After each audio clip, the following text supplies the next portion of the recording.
अस्सलाम वालेकुम एवरीवन, सब कैसे हैं? होपफुली सब अच्छे होंगे और मजे में होंगे। जी फ्रेंड्स, तो आज हम बनाने जा रहे हैं मूंग की दाल का हलवा, जो कि बहुत ही मजेदार बनता है। इतना मजेदार कि आप बाकी सारे हलवे भूल जाएंगे। तो जनाब, अगर आज से पहले आपने मूंग की दाल का हलवा ट्राई नहीं किया तो एक बार इसको मेरी रेसिपी से जरूर ट्राई कीजिएगा विंटर्स में। इंशाल्लाह आपको ये हलवा बहुत पसंद आएगा, क्योंकि ये बनता ही बहुत मजेदार और इसका जो टेस्ट है ना वो बहुत डिफरेंट सा और यूनिक सा होता है कि मजा आ जाता है खाने का। तो आपने एक बार इस हलवे को ट्राई जरूर करना है और अपनी विंटर्स को बनाना है और भी स्पेशल। तो चलिए जल्दी से रेसिपी स्टार्ट करते हैं, लेकिन उससे पहले अगर आप मेरे चैनल पर नए हैं तो चैनल को सब्सक्राइब कर दीजिए, बेल आइकन को भी प्रेस कीजिएगा और वीडियो को लाइक और शेयर करना मत भूलिएगा। तो चलिए बिस्मिल्लाहिर्रहमानिर्रहीम पढ़ लेते हैं और रेसिपी स्टार्ट करते हैं। चलिए जी, मूंग की दाल का हलवा बनाने के लिए सबसे पहले ऑब्वियसली हमें मूंग की दाल चाहिए होगी। तो ये छिलकों के बगैर मूंग की दाल है और इसको मैंने ना अच्छे से वॉश करने के बाद इसको मैंने ड्राई कर लिया है, सुखा लिया है। अच्छा, अगर आपकी दाल आपको श्योरिटी है कि बिल्कुल नीट एंड क्लीन है तो फिर आप इसको डायरेक्ट भी बना सकते हैं। मूंग की दाल का हलवा एक और तरीके से भी बनाया जाता है कि सबसे पहले इसको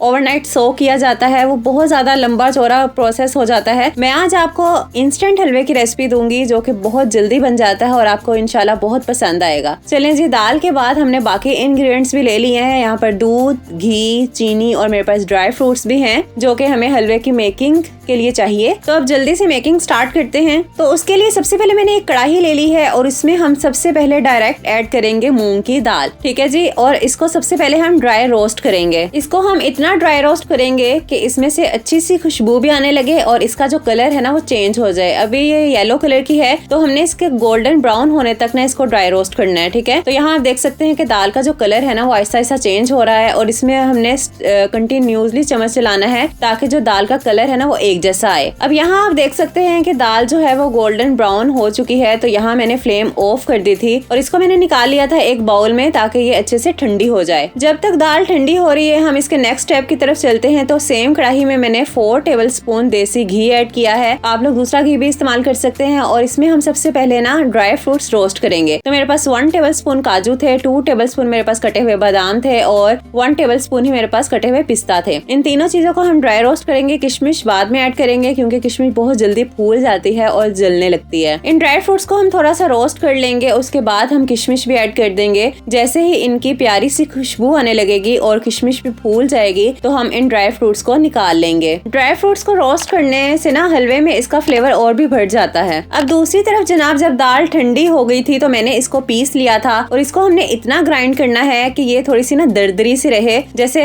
हमारे पास सूजी होती है ना हल्की सी दरदरी सी, वैसे ही दाल होनी चाहिए। आपने बिल्कुल इसको ना पाउडर फॉर्म में ग्राइंड नहीं करना। अच्छा जी, सारी दाल ग्राइंड करने के बाद हम सेम ऑयल में, सेम कढ़ाई में इसको ऐड कर देंगे। इसमें बहुत ज्यादा ऑयल ऐड करने की जरूरत नहीं है, अभी इतना ही ऑयल काफी है जिसमें हमने ड्राई फ्रूट रोस्ट किए हैं। अब जनाब हम इस दाल के पाउडर को घी में फ्राई करेंगे और इतना भूनेंगे कि इसकी ना अच्छी सी स्मेल आने लग जाए। अच्छा, इसको गालिबन ना 7 से 8 मिनट लग जाएंगे। अच्छा, इस पॉइंट पर ना आपको लगेगा कि इसमें घी जो है ना वो काफी कम है, लेकिन अभी ऐड करने की जरूरत नहीं है, हम बाकी का घी आगे चलकर ऐड करेंगे। अब जनाब 7 से 8 मिनट तक इसको अच्छे से भून लेंगे। भूनने के बाद हम इसमें 2 कप के बराबर दूध ऐड करेंगे। दूध आपका रूम टेम्परेचर पर होना चाहिए और यहाँ आपने बिल्कुल या तो फ्लेम लो रखनी है या फिर ऑफ कर देनी है, क्योंकि दूध जो है ना वो उछलकर बाहर भी आ सकता है। और साथ ही इसमें जाएगा 1 कप के बराबर पानी। आप चाहें तो 3 कप इसमें दूध ऐड कर सकते हैं, लेकिन पानी ऐड करने से जो हलवे का जो टेक्सचर है ना वो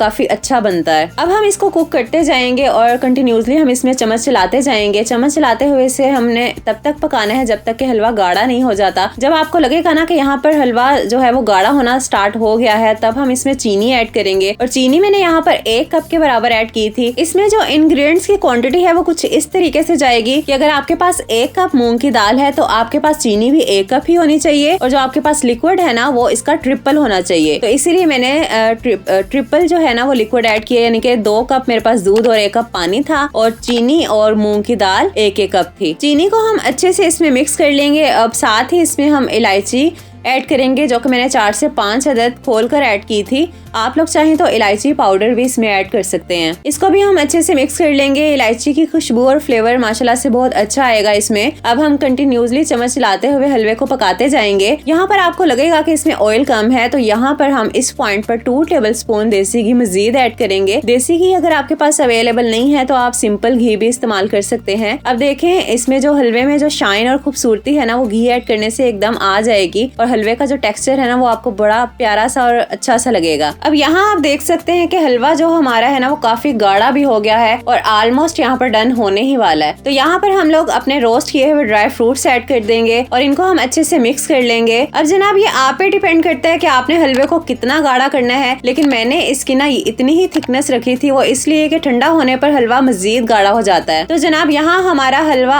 अल्हम्दुलिल्लाह ऑलमोस्ट डन है और आप लोग इसकी लुक चेक कर सकते हैं। ये बहुत ज्यादा मजे का लग रहा है और बना भी ये बहुत मजे का था। अच्छा, मैंने इसको डिश आउट करने के बाद ना 1 टेबलस्पून इसमें देसी घी मजीद ऐड किया था, ताकि इसकी जो लुक है वो बहुत खूबसूरत सी आए और शाइन सी आए। और फिर मैंने हलवे को ड्राई फ्रूट से गार्निश कर दिया था। तो जनाब इस मजेदार हलवे की रेसिपी को आपने एक बार तो सर्दियों में जरूर ट्राई करना है। मेरे घर वालों को तो ये रेसिपी बहुत पसंद आई थी। इस हलवे की मैंने आपको इंस्टेंट रेसिपी दी है, जिससे आपका हलवा बहुत जल्दी और आसानी से तैयार हो जाता है और माशाल्लाह से बहुत मजेदार भी बनता है। तो जल्दी से जनाब इस मजेदार हलवे की रेसिपी को लाइक और शेयर कर दीजिए। फिर मिलेंगे इंशाल्लाह अपने नेक्स्ट वीडियो में। तब तक के लिए अपना बहुत सारा ख्याल रखिएगा, दुआओं में याद रखा करें। अल्लाह हाफिज।